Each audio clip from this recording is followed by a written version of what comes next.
Alright, so this thing does not have the world's most high flow hydraulics, but I at least want to try and split with this because I haven't used it in probably a month or so, roughly. And so I want to run it some.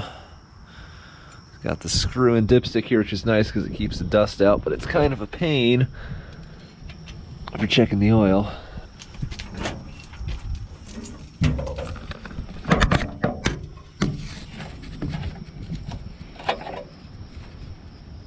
Oh, that's needing to be topped off. All right, first start in 3-4 weeks at a minimum.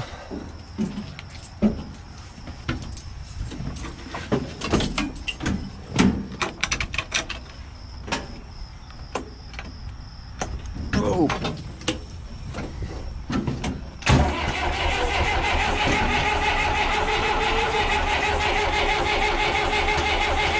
Gotta prime that pump a little more. I need to replace that thing. It's starting to lose its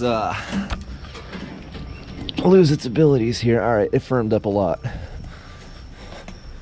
Should start now.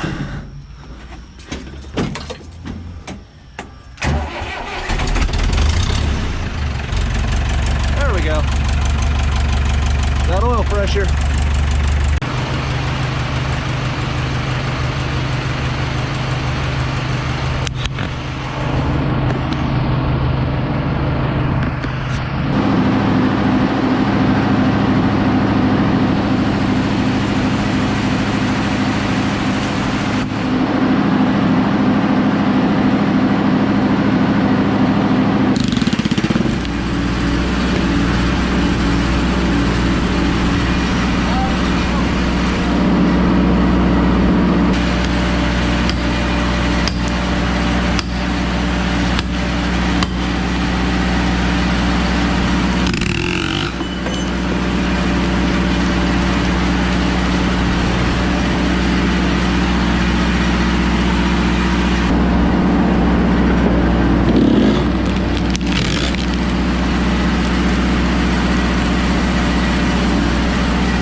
So now I'm going to tell you guys the good, the bad, and the ugly of my first and only time ever using a 3-point mounted log splitter like this. As you can see, it's been sitting out here for probably close to a week since we actually split with it, and I wanted to get it put away, so I came out, washed it off, and now it's ready for storage.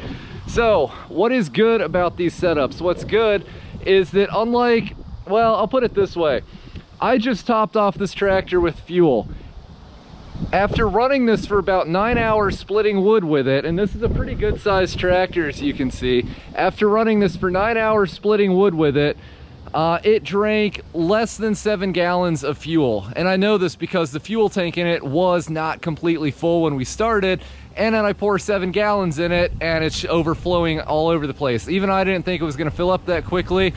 And so that means that valuing the fuel that this thing burned and the roughly gallon of hydraulic oil it spilled, because it has a seal out somewhere in the rear end I need to find, that means it cost me roughly $20 to run this thing for 9 hours. You say, Chucky, how is that even possible? Well, it's possible because diesel engines are awesome. They're one of the 2 best things that happened to agriculture in the last century, at least in my opinion.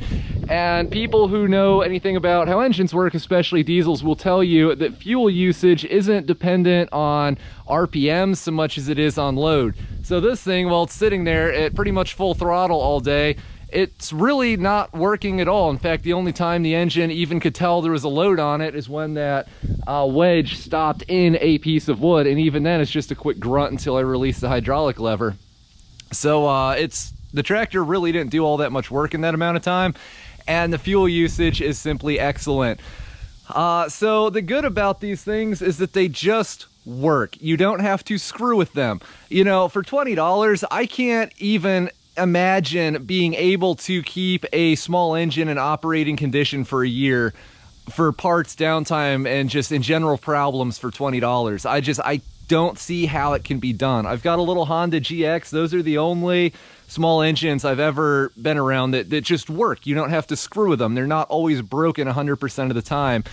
But, you know, even with that being said, I hate carbureted engines. I absolutely despise the things, and I'm very happy to pay $20 a day in fuel and maintenance costs on this thing to not have to jack with them. So that's the good. It's reliable, it's cheap, and it gets the job done. The bad is that people will say it is perhaps a little slow to run these things, and is that true? Well, the real answer is it depends. Let me show you on this. This is approximately a 3.5-inch bore hydraulic cylinder. It's I think a little over 4 inches this way. I measured it, but I can't remember exactly where I measured it. So that tells us it's got about a 3.5-inch bore.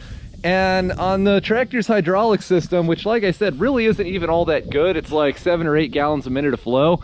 It is, as you guys saw, it actually moves pretty quickly. Now, here's the thing about that. It is not the world's most powerful thing. There were some chunks of wood over there that we were not able to get split with this. Because it doesn't have the power to do it. And there were a couple times when we were trying, I was kind of worried I was going to bend this rod. If you're serious about this, if you're putting up a serious amount of firewood and you're looking into a 3-point mounted log splitter, my recommendation is you get a PTO pump. It, you know, runs off the tractor's power takeoff. Those things produce like 20 plus gallons a minute of flow, at least the good ones do. And you can buy them new for about $500, less if you can find a used one somewhere. So if you do that, you got over 20 gallons a minute of flow to this. So that's what, like 3 times what the tractor produces. And, you know, if you don't need that much, you run the tractor at half throttle. So instead of $20 a day, it only costs you $10 a day to run this monster. And you get more done with it. And you put down a bigger cylinder. Now, that's the thing, you know, this cylinder, if I was building a log splitter, I would not even consider building one with a smaller cylinder than this.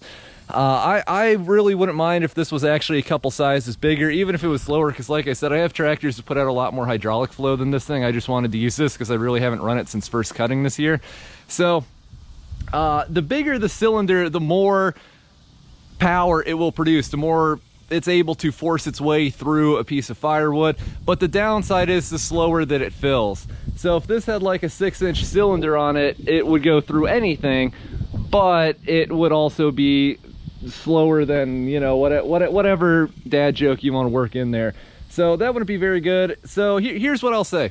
If you are splitting wood under, you know, if the biggest stuff you have is 16 or 18 inches, this 3.5-inch cylinder with 8 gallons a minute is perfectly fine. Like I said, not the quickest thing in the world, but it gets it done. And I'm only putting up like a cord roughly a year. That was like a cord and a quarter, a cord and a half maybe.